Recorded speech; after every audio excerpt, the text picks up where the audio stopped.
Isabel, gising na. Today is your Lolo and Lola's 19th year death anniversary already. Oh, really?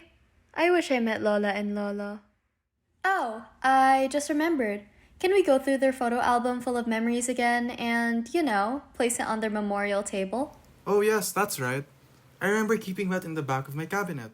Let's find it. Oh anak, ito na. I found the photo album. But I also found this letter right behind it. It's from Lola, and it says, "For my future little bundle of joy." Our dearest Apo, I hope this letter finds itself to you. Though we have never met you, just know that we love you with all our hearts. So I am writing this letter to you. My relationship with your Lolo was never perfect. We had our ups and downs, but I want you to take note of everything I'm about to tell you. For as long as I could remember, I've always longed for love that I've never received from the four corners of my own home. I wouldn't even call it a home, but only a house. My family never was the most affectionate nor the most showy of their feelings. During those times where I had a lot on my chest, I felt so lonely since I did not have anyone to run to. And then I met your Lola Lucia. The happiest days of my life started to come along. Happy days went on, and I couldn't just let them come to an end. Which is why me and your Lola Lucia decided to get married in a short period of time. A lot of people were against it, but you know what they say. If you don't follow your heart, you might spend the rest of your life wishing you had. Doing laundry together, washing the dishes, every chore was fun to do with Lucio.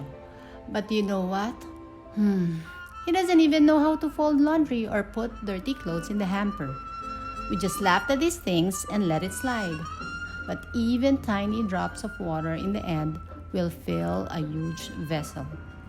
Eventually, one little thing became two, and two became four, and then the sweet Lucio I thought I knew finally lost control of his temper.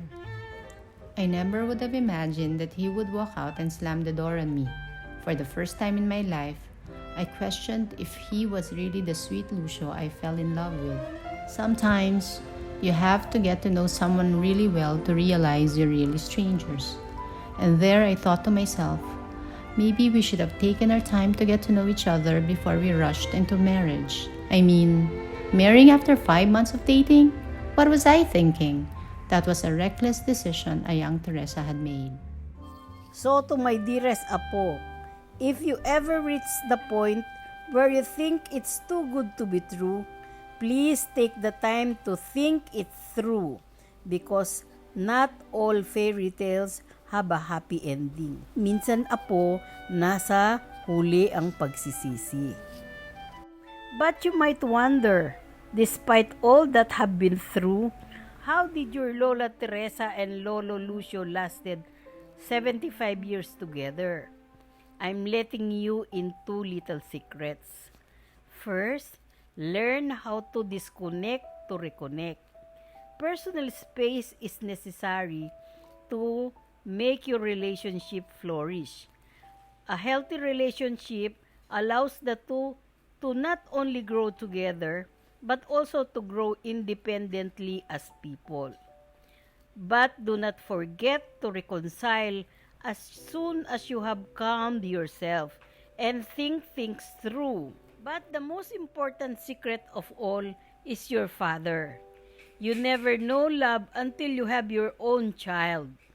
As Lolo Lucio held your father in his bare hands, he looked at him and told him that he needed to be the best father and husband he could be to us. Your father was the greatest blessing to our marriage, and you, dearest Apo, was also the best gift your parents had ever had.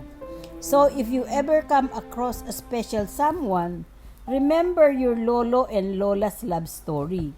Remember how loved you are by your parents, because this is the kind of love you deserve from others too. You are special. You are a gift from God. So don't ever put yourself in a place where you will not be happy. So, Apo, always remember that good things take time. Follow your heart, but remember to take your brain with you. And always trust the direction that God leads you. I love you, my Apo.